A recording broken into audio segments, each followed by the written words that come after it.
Ya pemirsa, sidang vonis dari terdakwa Ricky Rizal sudah ditutup oleh majelis hakim.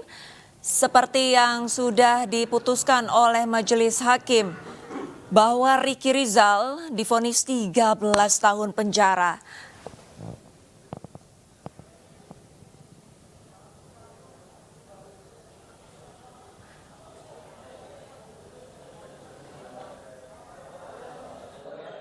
Meringankan buat dia tadi ada 2 yang dibacakan oleh hakim, majelis hakim. Jadi kami percaya vonis inilah yang terbaik buat tuntutan buat Ricky Rizal. Pertama masih muda, yang kedua punya keluarga. Bu, kita tahu bahwa Ricky Rizal ini di antara para terdakwa selain Richard itu yang paling banyak menyesal. Ini kalau menurut Ibu atau Pak Kamarudin bagaimana? Apakah memang tepat 13 tahun? Saya jawab ya. Jadi memang Ricky Rizal ini kan polisi penegak hukum. Harusnya dia memang berat, bahkan harusnya lebih berat daripada Kuat Ma'ruf ya. Tetapi ada pertimbangan hakim tadi diberikan 2 hal yang meringankan. Yang meringankan itu adalah dia masih muda, yang kedua punya tanggung jawab keluarga.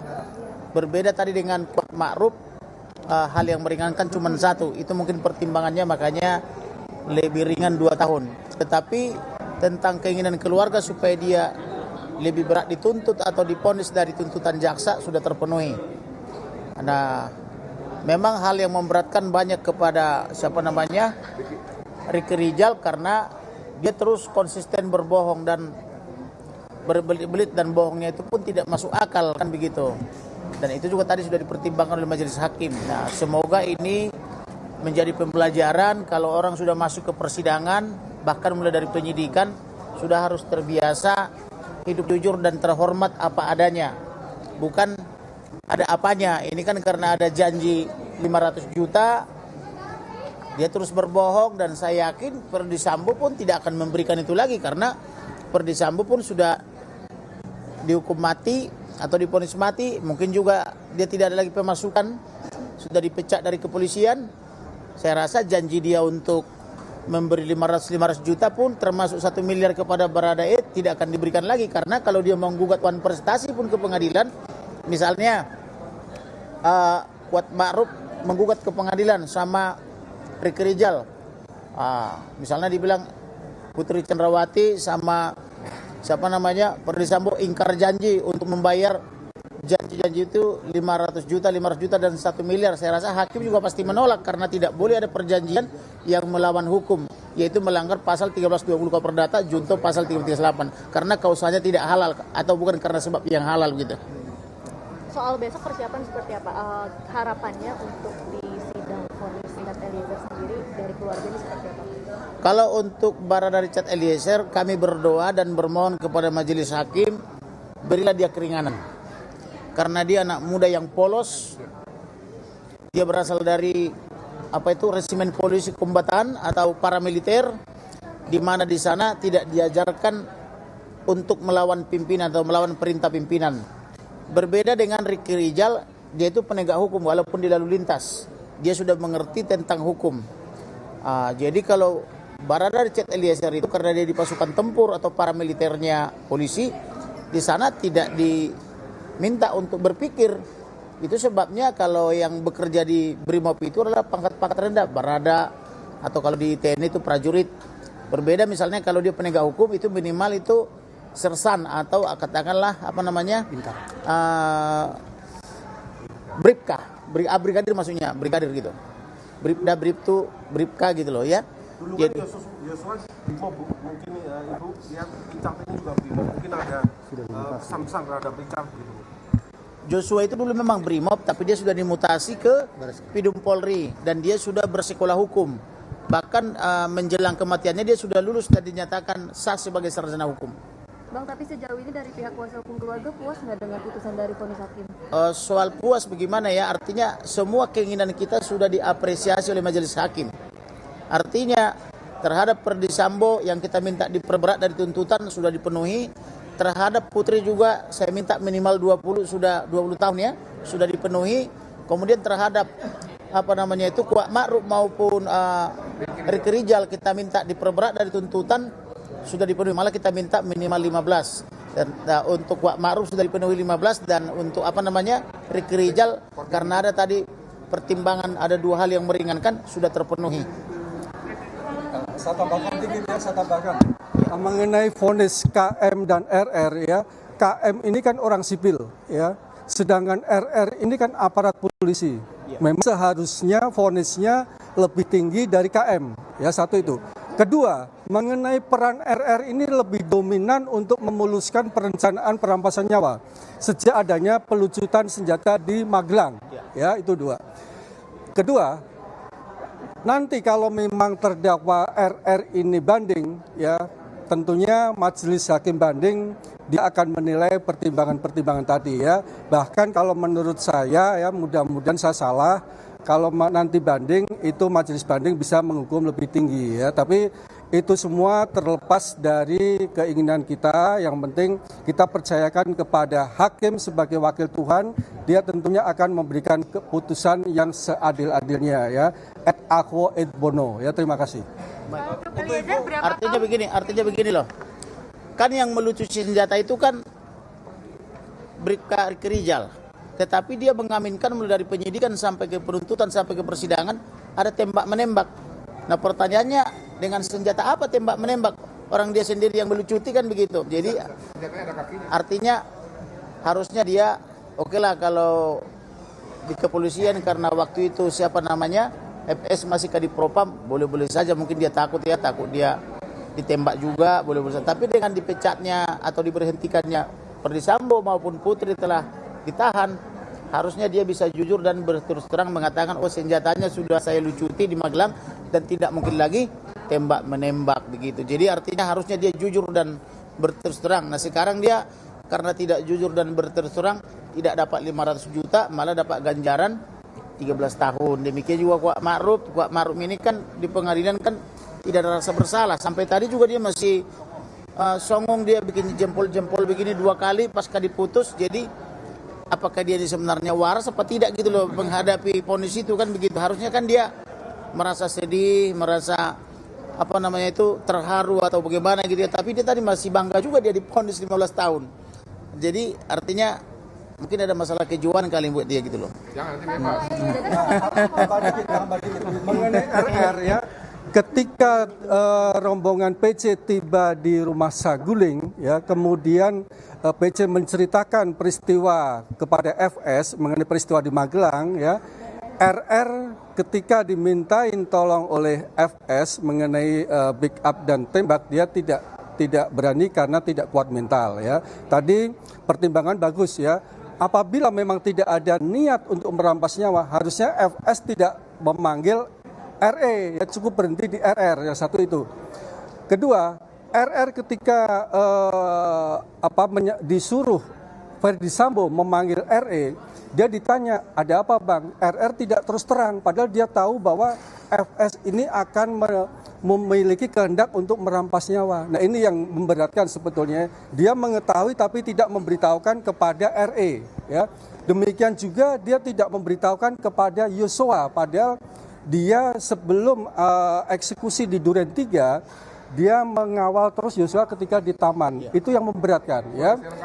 Dia punya rentang waktu untuk memikirkan, untuk membatalkan niatnya, tapi tidak digunakan. Ini yang perencanaannya ya. Terima kasih. Rekan Martin, silakan. Ini penting untuk menanggapi karena kemarin ada yang mengatakan Ricky Rizal itu patut dijadikan role model karena menolak perintah Ferdy Sambo. Nah ini menurut saya statement yang sangat ngaco dan keliru. Kenapa? Karena tidak didasarkan dengan logika berpikir yang sehat. Kenapa Ricky Rizal itu bisa menolak? Karena Ricky Rizal itu adalah ajudan Ferdy Sambo yang pertama dan itu juga kenalnya dari zamannya masih di Brebes. Itu yang pertama. Yang kedua, dia menolak tapi dia mengkambing hitamkan pangkat yang lebih rendah. Siapa itu? Richard Eliezer. Apakah yang seperti ini mau dijadikan role model? Ini pengecut namanya. Ya, bukan role model, pengecut. Nah, yang berikutnya, dibilang bahwa Ricky itu menolak tapi tidak memiliki kesamaan kehendak. Yang jadi pertanyaan, ya. Kenapa di Jalan Duren 3 pada saat dia masih di luar rumah, dia tidak diperintahkan oleh Ferdy Sambo masuk ke rumah, dan pada saat Joshua masuk, dia ikut masuk. Buat apa di situ dia? Berarti ada keinginan yang sama untuk merampas nyawa milik Joshua ataupun tidak, setidak-tidaknya mengikuti instruksi atasannya yang mengatakan siap membackup apabila Joshua melawan. Yang jadi pertanyaan, bagaimana mau melawan orang yang tidak memiliki senjata? Dan orang ini mau mengklarifikasi, maksudnya almarhum melakukan klarifikasi dan mengatakan ada apa nih komandan? Namun dianggap hal tersebut sebagai bentuk provokasi. Nah ini yang aneh. Dan jangan lupa juga ya, ada fakta di depan persidangan yang mengatakan bahwa Ricky Rizal lah yang membuat satu grup ya, grup WhatsApp yang mungkin saja bisa jadi bukti itu ya, tapi chatnya dihapus semua dan pasca 2 jam bergabungnya Eliezer di-kick karena dalam itu pada saat itu sedang diperiksa oleh penyidik. Nah ini yang tahu siapa? Ricky. Karena kenapa? Meta itu nggak pernah diundang ke sini buat membuka ataupun merestore chat tersebut. Saya yakin akan ada banyak segudang informasi apabila chat di dalam grup tersebut direstore. Sayangnya sampai dengan ini diputus, walaupun kami merasa adil gitu ya dengan putusan ini, tapi bukti yang sesungguhnya yang mungkin bisa membuat perkara ini lebih terang lagi tidak tersajikan. Dan itu semua ulahnya Ricky Rizal. Ya, sebagai tambahan begini ya, sebagai tambahan dulu ya. Dia kan mengaku bersembunyi di belakang kulkas. Bagaimana caranya dia bersembunyi? Orang dia katanya di belakang, caranya bersembunyi bagaimana? Dan itu tidak terbukti. Kemudian dia disuruh mencuri uang tanggal 11 Juli, dia lakukan juga. Kok penegak hukum mencuri uang? Kan begitu ya. Jadi dia sebagai penegak hukum, sebagai aparatur penegak hukum itu terus terang sangat jahat. Artinya moralitas mereka ini dipertanyakan. Pendidikannya pun di kepolisian dipertanyakan. Bagaimana kok mereka itu sudah membunuh, melakukan pencurian dengan kekerasan pula, menghilangkan barang bukti, semua lengkap kejahatan mereka ini di di rumah dinas itu. Gitu kira-kira. Ada pertanyaan? Ibu Joshua, silakan. Kita tahu bahwa tanpa ada Richard kasus ini tidak akan terungkap. Kalau Baru dari Richard Eliezer ya? Richard Eliezer. Lalu apakah ibu punya sebaiknya vonisnya berapa atau malah justru dibebaskan atau bagaimana pesannya? Kalau buat Brada E atau Richard Eliezer, kami tetap juga percaya kepada hakim, biarlah hakim nanti yang memberikan vonis kepada Brada E, karena dia sudah datang sujud dan mengakui kejujurannya dan membela Bang Jos terakhirnya. Semoga nanti perkataannya diterima Tuhan dan semoga dia bertobat dan menjadi anak muda yang memiliki masa depan yang terbaik nantinya. Baik, saya tambah ya. Untuk dibebaskan sih agak sulit ya, karena ini kan pembunuhan, merampas nyawa orang lain. Tetapi untuk kita mohon diperhatikan dia sebagai justice collaborator atau sebagai pihak yang berpihak kepada penegak hukum, biarlah majelis hakim memberi pertimbangan yang meringankan. Karena merampas nyawa kalau bebas pun nanti juga diperselain buruk ke belakangan hari. Tetapi kalau minta diringankan, boleh-boleh saja karena usia dia masih muda dan masih polos. Tetapi dia juga mau membunuh itu juga jangan salah loh. Dia juga ada harapan karena dia mohon maaf sekali lagi buat masyarakat Indonesia. Dia kan berasal dari keluarga yang sederhana. Enggak usah dulu saya sebut miskin, sederhana dulu ya. Saya yakin belum pernah melihat uang 1 miliar. Jadi karena dia juga dijanjikan 1 miliar, maka dia pun dengan yakin melaksanakan perintah itu. Ternyata sekarang dia sudah membunuh, tidak dapat juga 1 miliarnya. Tetapi kita patut berbangga sama dia dan angkat topi. Di usianya yang muda, dia bertobat dan dia komitmen. Dia sudah membuktikan komitmennya, yaitu membuka perkara ini di persidangan dengan seterang-terangnya. Itu harus kita apresiasi. Dan semua juga masyarakat Indonesia dalam dan luar negeri, khususnya mak-mak juga mendoakan dia, ngefans sama dia karena sikap dia yang jujur dan berterus terang itu adalah sikap yang mulia yang harus kita junjung. Dan semoga ke depan juga orang-orang tersangka atau pelaku kejahatan termasuk saksi ketika datang ke persidangan bahkan dimulai dari penyidikan haruslah bersikap jujur dan berterus terang seperti Barada Richard Eliezer. Begitu. Berapa tahun, Pak? Kalau saya sih ya di luar keluarga ya, saya pribadi saya memohon kepada majelis berikanlah dia di bawah 5 tahun. Karena dia masih muda, dia perlu menata masa depannya dan dia sudah bertobat. Ya. Oke. Ya. Mari. Ibu juga sepakat Bu 5 tahun itu Bu? Kami kembalikan kepada hakim, keputusan dari hakim. Hentikan. Tahu nggak, Mbak, thank you ya Mbak. Ya pemirsa, sama-sama tadi kita sudah saksikan keterangan dari keluarga almarhum Yosua Huta Barat mengenai putusan vonis 13 tahun penjara terhadap terdakwa Ricky Rizal. Di mana mereka menyayangkan bahwa untuk vonis Ricky Rizal ini dianggap masih termasuk rendah dibandingkan Kuatmaruf, di mana posisi Ricky Rizal adalah seorang aparatur polisi, sedangkan Kuatmaruf adalah seorang sipil, di mana hukumannya hanya berbeda 2 tahun dan lebih tinggi dari Kuatmaruf. Dan kami masih kami sudah terhubung dengan rekan kami Nadia Valeri di Pengadilan Negeri Jakarta Selatan. Selamat sore Nadia, bagaimana tanggapan setelah adanya vonis bahwa Ricky Rizal ini ternyata dijatuhi hukuman 13 tahun penjara? Silakan Nadia. Ya, selamat sore Alisa dan juga pemirsa. Baru saja kita mendengarkan amar putusan ataupun vonis dari Majelis Hakim Pengadilan Negeri Jakarta Selatan untuk terdakwa Ricky Rizal, di mana sama seperti 3 terdakwa lainnya, Ferdi Sambo, Putri Chandrawati, dan juga Kuatmaruf, vonis yang dijatuhkan untuk Ricky Rizal ini juga lebih tinggi dari tuntutan jaksa penuntut umum. Karena sebelumnya jaksa hanya meminta Ricky Rizal untuk diadili dengan pidana 8 tahun penjara, sementara vonis yang dijatuhkan oleh Majelis Hakim adalah pidana selama 13 tahun penjara. Tadi usai persidangan, Ricky Rizal juga sempat memberikan keterangan kepada kami awak media, di mana ia menyatakan tidak pernah mengetahui adanya rencana pembunuhan terhadap Brigadir Nofriansyah Yosua Huta Barat, dan melalui tim penasihat hukumnya Ricky Rizal juga menyatakan akan mengajukan banding atas vonis yang telah dijatuhkan oleh Majelis Hakim. Adapun tadi sejumlah pertimbangan Majelis Hakim disampaikan dalam persidangan berdasarkan analisa fakta hukum di persidangan, di mana perbuatan Ricky Rizal ini dinilai memenuhi 5 unsur dari pasal pembunuhan berencana. Dan selain perbuatannya yang memenuhi unsur pasal pembunuhan berencana, namun juga Majelis Hakim mempertimbangkan ada beberapa poin ataupun hal yang memberatkan hukuman terdakwa. Di antaranya Arlista, perbuatan terdakwa Ricky Rizal ini selama proses persidangan dinilai memberikan keterangan yang berbelit-belit sehingga menyulitkan proses pembuktian perkara. Kemudian Ricky Rizal juga dinilai telah mencoreng nama baik institusi Polri. Namun Hakim juga telah mempertimbangkan bahwa ada hal yang meringankan untuk hukuman Ricky Rizal. Yang pertama, karena Hakim masih mempertimbangkan terdakwa yang memiliki tanggungan keluarga, dan yang kedua karena Ricky Rizal ini diharapkan masih dapat memperbaiki perbuatan ataupun perilakunya ke depan. Dan selain itu juga setelah pembacaan vonis ataupun amar putusan keempat terdakwa pembunuhan berencana Brigadir Yosua, besok ini merupakan giliran dari terdakwa Barada Richard Eliezer untuk dibacakan vonisnya oleh Majelis Hakim, di mana pembacaan vonis untuk Barada Richard Eliezer ini sekaligus menjadi penutup proses persidangan perkara pembunuhan berencana Brigadir Yosua di Pengadilan Negeri Jakarta Selatan, yang mana ini sudah bergulir lebih dari 4 bulan sejak Oktober 2022 lalu. Ya, Arlista. Baik, terima kasih.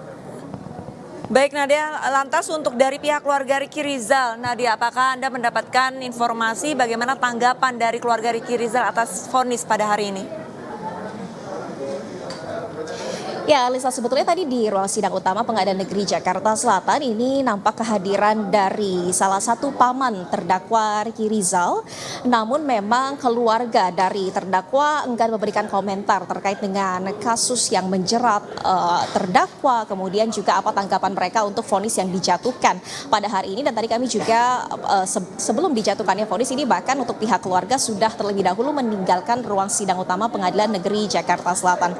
Dan tadi kami juga sempat meminta dari tim penasihat hukum untuk dapat menghubungkan kami dengan pihak keluarga untuk dapat meminta keterangan dari mereka. Namun memang tim penasihat hukum mengatakan pihak keluarga tidak berkenan untuk memberikan komentar karena ini juga masih mempertimbangkan kondisi dari anak-anak terdakwa Ricky Rizal.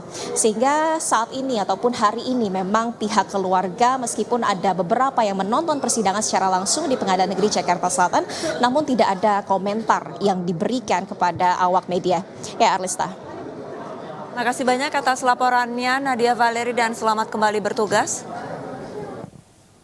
Pemirsa, saya review sedikit mengenai putusan sidang vonis dari terdakwa Ricky Rizal, di mana Majelis Hakim ini menilai bahwa Ricky Rizal ini sama-sama dengan terdakwa mengetahui adanya rencana pembunuhan terhadap Yosua Huta Barat.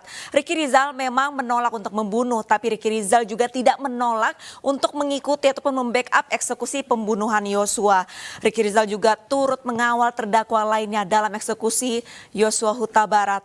Dan RR ataupun Ricky Rizal Rizal juga menerima perintah atasan dan mengetahui lantas mengikuti eksekusi penembakan Yosua hingga akhirnya majelis hakim memutuskan untuk memvonis 13 tahun penjara.